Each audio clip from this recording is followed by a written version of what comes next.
بھائی وقت دیں حالات کو، حالات بدل جاتے، تبدیلی آ جاتی۔ اللہ تبارک و تعالیٰ کمزوروں کو طاقتور کر دیا کرتا ہے، غریب کو امیر بنا دیا کرتا ہے۔ اللہ تبارک و تعالیٰ ان لوگوں کو جن کی کوئی آواز سننے والا نہیں ہوتا، ان کی چھوٹی آواز کو اللہ قوت دے دیتا ہے، طاقت دے دیتا ہے۔ شرط یہ ہے کہ آپ استقامت کا مظاہرہ فرمائیں، صبر کا مظاہرہ فرمائیں، آپ تھوڑا اپنی زندگی میں ٹھہراؤ لائیں، آپ تھوڑا حوصلہ کریں۔ آپ فوری طور پر وہ راتوں رات امیر ہونا، راتوں رات باوقار ہونا، راتوں رات چھا جانا۔ ہمارے ایک بزرگ فرمایا کرتے تھے، جتنا تیز دوڑو گے نا سامنے سے ہوا بھی اتنی تیز ہی پڑے گی۔ فرماتے تھے اگر بس پہ سیٹ نہیں نہ ملی، پچھلی بس کا انتظار کر لو، چھت پہ بڑی ہوا لگتی ہے۔ اور اگر تم جلد باز ہونا کہ جانا میں نے ابھی ہے، تو فرمایا پھر چھت پہ بیٹھنا پڑے گا تو ہوا بڑی تیز پڑے گی۔ پھر تھوڑا تھوڑا کر کے، حوصلہ کر کے، احتیاط کے ساتھ آپ سفر کریں۔ اپنی زندگی میں وہ استقامت لائیں جو ہمارے بزرگوں کا طریقہ ہے، وہ حوصلہ لائیں جو ان کو بڑا کرتا تھا، وہ والا ماحول لائیں جس سے ان لوگوں کے اندر طاقتیں آئیں۔ تو بھائی یاد رکھیں، آپ حالات کو وقت دیں۔ حالات کو، آپ چلے گئے ڈاکٹر کے پاس دوائی لینے، اس نے آپ کو دوائی دے دی 1 مہینے کی، اس نے کہا 1 گولی صبح کھانی 1 شام کھانی، یہ سیرپ ہے اتنا بڑا، 1 چمچ صبح پینا 1 شام پینا ہے۔ تو آپ نے کہا نہیں میں نے تو 2 گھنٹے میں ٹھیک ہونا ہے، تو ساری بوتل ہی نہ پی جاؤں، ساری گولیاں کٹھی نہ کھا جاؤں، چونکہ ٹھیک جو ہونا ہے ہو جائیں گے آپ ٹھیک۔ وہ کہتا ہے 1 چمچ پینا ہے، 2 نہ پی لینا، یہ دوسرا اثر بھی ہو سکتا ہے، سائیڈ افیکٹ بھی ہو سکتے ہیں۔ آپ اس کو احتیاط سے لینا۔ اور کچھ گولیاں ایسی ہیں جو ڈاکٹر کہتا ہے پوری نہیں کھانی، آدھی کھانا، تو پھر پوری کھا لیتے ہو۔ بھائی تھوڑا انتظار کریں، آپ جہاں کھڑے ہیں، جس مقام پہ کھڑے ہیں، استقامت کا مظاہرہ کریں، تھوڑا وقت دیں، بڑی بات نہ کریں لیکن تھوڑا ٹائم دیں، تھوڑا حوصلہ کریں۔ ہم فوراً رزلٹ اناؤنس کرتے ہیں، فوراً۔ میرے سنگی کئی دفعہ کہتے ہیں کہ حضرت صاحب آپ کیسا محسوس کرتے ہیں؟ تو میں کہتا ہوں میں تو سیدھا محسوس کرتا ہوں۔ ہمیں لوگ فون کرتے ہیں ٹائم دو، جس کو دے دیا اس کے کاغذوں میں ویری گڈ ہے، اور جس کو نہیں دیا وہ سلام بھی نہیں لیتا، فون بند کر دیتا ہے، چھٹی۔ ویری گڈ آپ اس کے کاغذوں میں ہے جس کی بات پہ آپ پورے، اور جس کو آپ کہہ رہے ہیں کہ نہیں ذرا تو پیار کر، محبت کر، تو ٹائم دے، تو وہ اس بات کے لیے تیار ہے۔ تو آپ صبر کریں، آپ حوصلہ کریں، آپ جس سٹیٹس میں، اور زندگی میں یاد رکھیں، جتنا کوئی آپ کو اونچی اور بڑی جگہ پہ بیٹھا نظر آئے گا نا، اتنا زیادہ آزمائش کا شکار ہوگا وہ شخص۔ اس کے لیے روز ایک چوراہا ہے، روز ایک چوک ہے۔ اگر 20 لوگ آپ سے روزانہ رابطے میں ہیں تو آپ ایک جگہ پہ جا سکتے ہیں، یا 2 جگہ پہ 17-18 نے آپ سے ناراض ہونا ہے۔ آپ محسوس کریں اس بات کو۔ آپ جہاں بیٹھے ہیں، جس اسٹیج پہ آپ بیٹھے ہیں، آپ اپنی سیاسی جماعتوں کو دیکھ لیں۔ 10 بندے نکل کے ادھر چلے جاتے ہیں تو 5 نکل کے ادھر چلے جاتے ہیں، تو 6 اپنے الگ ایک گروپ بنا لیتے ہیں، تو 7۔ تھوڑا حوصلہ کریں، وقت دیں۔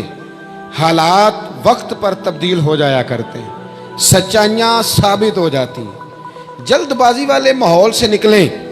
حوصلہ، توانائی، یہ درست ہے کہ ہم انسان ہیں، کمزور ہیں، ہمیں پریشانی ہوتی ہے، ہمارے اعصاب پر چیزیں سوار ہوتی ہیں، ہم ٹینشن بھی لیتے ہیں، لیکن بہرحال جب آپ کو آپریشن کرانا ہے تو پھر آپ کو تھوڑی دیر کے لیے آنکھیں بند رکھنی پڑیں گی۔ جب آپ کو ٹھیک ہونا ہے تو پھر آپ کو بیماری کو وقت دینا ہی پڑے گا، پھر آپ کو انتظار کرنا ہے۔ اور وقت بہت بڑا منصف ہے، اور بھائی بہت بڑے فیصلے ہو جاتے ہیں، بڑے بڑے انصاف ہو جاتے ہیں۔ اگرچہ وقتی طور پر فضا کچھ اور بنتی ہے، لیکن سچ ہمیشہ سچ ہوتا ہے، حق ہمیشہ حق ہوتا ہے، حق نکھر جایا کرتا ہے۔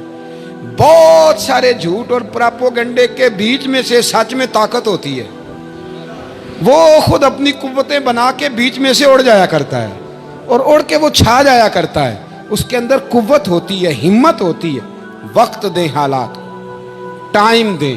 آپ دیکھیں کتنی جلدی حالات بدلتے ہیں۔ بڑا نام ہے امام احمد بن حنبل کا، بڑا تذکرہ ہے، بڑا کچھ ہے۔ پتہ ہے آپ کو کہ امام احمد بن حنبل کتنا عرصہ جیل میں رہے ہیں؟